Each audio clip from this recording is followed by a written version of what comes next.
চাকরি চাকরি চাকরি চাই, চাকরি চাকরি চাকরি চাই, আমাদের দাবি আমাদের দাবি, আমাদের দাবি আমাদের দাবি, চাকরি চাকরি চাকরি চাই, চাকরি ছাড়া উপায় নাই।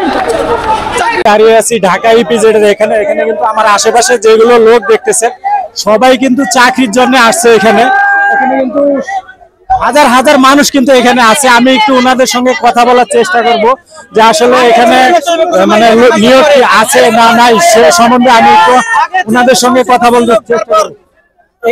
ভাই আপনি ছেলেকে সংসার এখানে আপনারা কেন একত্রিত হয়েছেন? আমরা আসলে খুব কষ্টে আছি ভাই। আমরা বেকার, এখানে ঢাকা ইপিজেডে চাকরির জন্য বেশ কিছুদিন ধরে ঘোরাফেরা করতেছি। সেই কয়েক বছর ধরে এখানে এরকম গেটে লোক জড়ো করে, নিয়োগ দেয়, নিয়োগ বিজ্ঞপ্তি লাগানো আছে, লোকজন ডাক দেয়, আমরা আসি, আমাদের অন্য জায়গায় চাকরি বাকরি খোঁজার একটা ব্যাপার আছে। বা এখানে আমাদেরকে ডাক দেওয়ার পরে আসার পরে তারা বলে শুধু মেয়ে লাগবে, ছেলে লাগবে না। এই ভাই শুধু মেয়ে কি এখানে দেশের সম্পদ? আমরা কেউ কিছু না, আমাদের বউ বাচ্চা আছে, আমরা বাসা ভাড়া থাকি এখানে, আমাদের তো একটা ইয়ে থাকে। এখন এরা শুধু মেয়ে নেবে বলে আইসে 30 জন 35 জন মেয়ে নেয়, নেওয়ার পরে নেয় মাত্র 2 জন লোক নেওয়ার পরে সবগুলো বের করে দেয়। আমাদেরকে কোনো সুযোগ দেওয়া হয় না। এখানে আসে একজন মনে করে তাদের বাপদাদার জমিদারি, তারা লোক নেবে বলে এরকম হয়রানি করে। এখানে সবার একই কথা, শুধু আমার কথা না ভাই, সবার একই কথা, একই কষ্ট। আমরা এর একটা সুস্থ সমাধান চাই। আমরা মাননীয় প্রধান উপদেষ্টা ডক্টর ইউনূস সাহেবের কাছে আবেদন করব, আপনি অবিলম্বে আমাদের এই বাংলাদেশের যত বেকার জনগোষ্ঠী আছে এবং এই গার্মেন্টস সেক্টরে যারা চাকরিজীবী চাকরি প্রার্থী আছে তাদেরকে একটা নিয়মতান্ত্রিক ভাবে চাকরি দেওয়ার ব্যবস্থা করবেন এবং এই ব্যাপারে যারা ঊর্ধ্বতন কর্মকর্তা আছেন তাদের সাথে কথা বলে একটা সঠিক সমাধানে আসার চেষ্টা করবেন। আমরা এইভাবে আর অবহেলায় ঘুরতে চাই না। আমাদের কাছে সার্টিফিকেট আছে, আমাদের কাছে যোগ্যতা আছে, আমাদের কাছে সবকিছু আছে, তারপর আমরা কেন চাকরি পাবো না? থেকে আমরা আন্দোলন ঘোষণা করলাম এই ঢাকা ইপিজেড থেকে। এখন থেকে ঢাকা ইপিজেড সারা বাংলাদেশে এই বেকারদের এরকম মানে অবহেলার প্রতিবাদে আমরা আন্দোলন করব।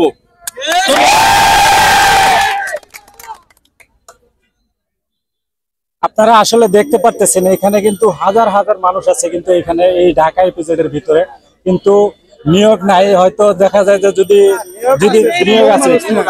নিয়োগ আছে শুধু মেয়ে মানুষের অগ্রাধিকার, আমাদের ছেলেদের কোনো অগ্রাধিকার নাই। আমি অথচ গার্মেন্টস লাইফ আমার আজকে 12 বছর, অথচ আমি কোনো জায়গায় চাকরি পাচ্ছি না। আমি 6 মাস যাবত ঘুরতেছি, ফ্যামিলির কাছে অবহেলিত এবং সব জায়গায় অবহেলিত। আমরা কাজ জানার আর সুন্দর সুন্দর যত সুন্দর সুন্দর মেয়ে আছে ওদের কাজের যোগ্যতা নাই, তারপরে ওদের মনে করেন যে চাকরির অভাব নাই, ওদের হেল্পার। আমরা কাজ জানার অবস্থা আছে। গার্মেন্টস লাইফ আমার 14 বছর উপরে রানিং বর্ডার আমি, অথচ আমাদের কোনো চাকরি নেই ছেলেদের। এটা কোনো সমাধান হলো? তো আমরা এটা আশা করি যে এটা সুষ্ঠু সমাধান হবে অতি তাড়াতাড়ি। 15 বছর 16 বছর মেয়েদের নিয়ে কি করবে? আমার তো না মানে মেয়েদের নাই। আসসালামু আলাইকুম, আমি কথা বলতে চাই। আপনার এই ইপিজেড ঢাকা ইপিজেড শাখা কর্মরত পোলা মানুষের চাকরি নাই এবং সুন্দর সুন্দর মেয়ে দেখে চাকরি সুন্দর সুন্দর মেয়ে নেয়, মেয়ে নেওয়ার পর পোলা মানুষের কোনো চাকরি নাই, পোলা মানুষের চাকরি হয় না। তাই আমরা পোলা মানুষের জন্য যারা কাজ জানে এখানে কিন্তু আমার সামনে দেখতে পাচ্ছেন অনেক মেয়ে মানুষও আছে। আমি ওনাদের সঙ্গে একটু কথা বলার চেষ্টা করবো।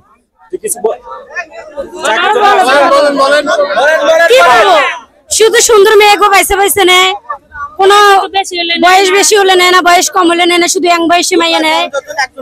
হ্যাঁ, শুধু কাজ কাজ দেখবো, এতে কাজ ভালো হলে নিয়ে যাবো, ইন্টারভিউ নিবো, চাকরি নিবো।